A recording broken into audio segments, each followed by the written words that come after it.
एकदम सीधे मुद्दे पर आते हैं। आज के इस एक्सप्लेनर में हम एक शर्मीले से बैरिस्टर के महात्मा और अहिंसा के वैश्विक प्रतीक बनने की पूरी कहानी को समझेंगे।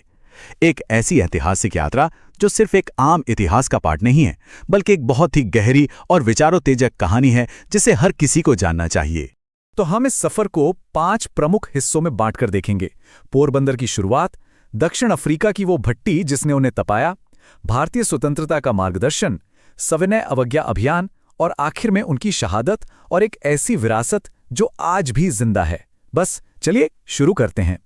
पहला अध्याय है पोरबंदर की नींव। ये कहानी शुरू होती है पश्चिमी भारत के एक छोटे से तटीय शहर पोरबंदर से, जहां परिवार के माहौल ने अनजाने में ही एक बहुत बड़े क्रांतिकारी दर्शन के बीज बो दिए थे। जरा इस विचार पर गौर कीजिए।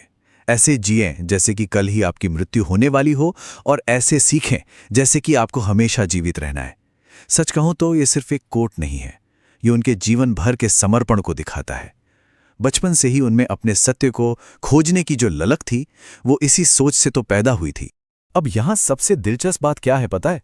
वो है उनकी मां पुतलीबाई का प्रभाव। एक ऐसा बच्चा जिसे लोग पारे की तरह बेचैन कहते थे, उसकी पूरी नैतिक नींव उसकी मां के कड़े व्रतों और जैन धर्म के अहिंसा दर्शन ने रखी।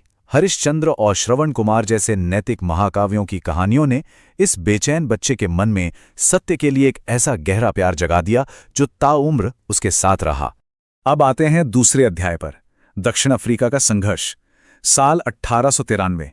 यहां जो नस्लीय भेदभाव उन्होंने झेला, असल में उसी ने उनके राजनीतिक दर्शन की असली रूपरेखा तैयार की थी। सोच कर देखिए, एक तरफ वो लंदन से पढ़ा हुआ शर्मीला सा वकील है जो पश्चिमी सूट पहनता है और शुरुआती अदालती मुकदमों में ठीक से बोल भी नहीं पाता, और दूसरी तरफ एक दृढ़ इरादों वाला नागरिक अधिकार नेता। पीटर मैरिट्सबर्ग में जब उन्हें एक फर्स्ट क्लास ट्रेन के डिब्बे से बाहर फेंका गया तो उस अपमान ने उन्हें अंदर तक झकझोर दिया। नतीजा ये हुआ कि उन्होंने नेटाल इंडियन कांग्रेस बनाई और एक बिल्कुल सादा जीवन अपना लिया। ये वाकई एक बहुत बड़ा बदलाव था। और यही जन्म होता है सत्याग्रह का, यानी सत्य आग्रह या सत्य के प्रति समर्पण। 1906 में जोहान्सबर्ग में एक अन्यायपूर्ण कानून आया था, एशियाटिक ऑर्डिनेंस, जो भारतीयों को अपराधियों की तरह फिंगरप्रिंट देने पर मजबूर करता था। इसी के विरोध में पहली बार उन्होंने शांतिपूर्ण अहिंसक प्रतिरोध का ये जबरदस्त तरीका अपनाया। उनका ये दर्शन अब सिर्फ किताबों तक सीमित नहीं था, जमीन पर उतर चुका था। तीसरा अध्याय, भारतीय स्वतंत्रता का मार्गदर्शन। 1915 में भारत वापसी। अब दक्षिण अफ्रीका की उस भट्टी में जो सबक सीखे गए थे, उनका एक बहुत बड़े राष्ट्रीय स्तर पर परीक्षण होने वाला था। अब यहां मैं आपको एक मेंटोर के नजरिए से समझाता हूं। रातों रात कोई भी लीडर नहीं बनता। भारत आते ही उनके राजनीतिक गुरु गोपाल कृष्ण गोखले ने उन्हें एक बहुत ही कमाल की सलाह दी। गोखले जी ने कहा कि सीधे राजनीति में मत कूदो, पहले पूरे देश की यात्रा करो, आम जनता के नब्ज पहचानो, उनके असली संघर्षों को समझो, और सच मानिए यही रणनीति आगे चलकर पूरे राष्ट्रीय आंदोलन की सबसे मजबूत नींव साबित हुई। इसी दौरान उन्होंने अपनी आत्मकथा सत्य के प्रयोग में अपने इस पूरे सफर और दार्शनिक बदलावों को दर्ज किया। उनका दर्शन एकदम साफ था, ईश्वर ही सत्य है और अहिंसा सबसे बड़ा नैतिक मूल्य। वो मानते थे कि असली लड़ाई बाहर नहीं है, बल्कि अपने खुद के डर और अपने अंदर के राक्षसों पर जीत पाना ही सबसे महत्वपूर्ण जंग है। आगे बढ़ते हैं चौथे अध्याय की ओर, सविनय अवज्ञा अभियान। दर्शन और विचार तो अब पूरी तरह से तय थे, लेकिन अब समय था आधुनिक इतिहास के कुछ सबसे बड़े और प्रभावशाली जन आंदोलनों को खड़ा करने का। अगर हम इस सफर को एक स्टडी गाइड की तरह देखें तो उनकी रणनीति का वो शानदार विस्तार साफ नजर आता है। 1917 में चंपारण की किसानों के मुद्दे से शुरुआत होती है, फिर 1920 का असहयोग आंदोलन, 1930 का दांडी नमक मार्च और आखिर में ब्रिटिश हुकूमत का पूरा राष्ट्रव्यापी बहिष्कार। हर कदम पिछले कदम से ज्यादा बड़ा और योजनाबद्ध था। 388 किलोमीटर, जी हां, 1930 का वो ऐतिहासिक दांडी नमक मार्च इतनी ही लंबी दूरी का था। सोचिए, हजारों लोग ब्रिटिश नमक कर को तोड़ने और अपना नमक खुद बनाने के लिए उनके साथ पैदल चल पड़े। ये कोई छोटी मोटी राजनीतिक चाल नहीं थी, ये आम जनता को उनके असली अधिकारों की ताकत का एहसास कराने का एक बेमिसाल तरीका था। और फिर आया 1942, द्वितीय विश्व युद्ध का समय, जब ये पूरी रणनीति भारत छोड़ो आंदोलन के रूप में अपने चरम पर पहुंच गई।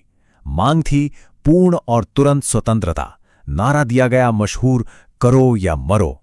इसके बाद आगा खान पैलेस में उन्हें कैद कर लिया गया। बड़े पैमाने पर गिरफ्तारियां हुईं।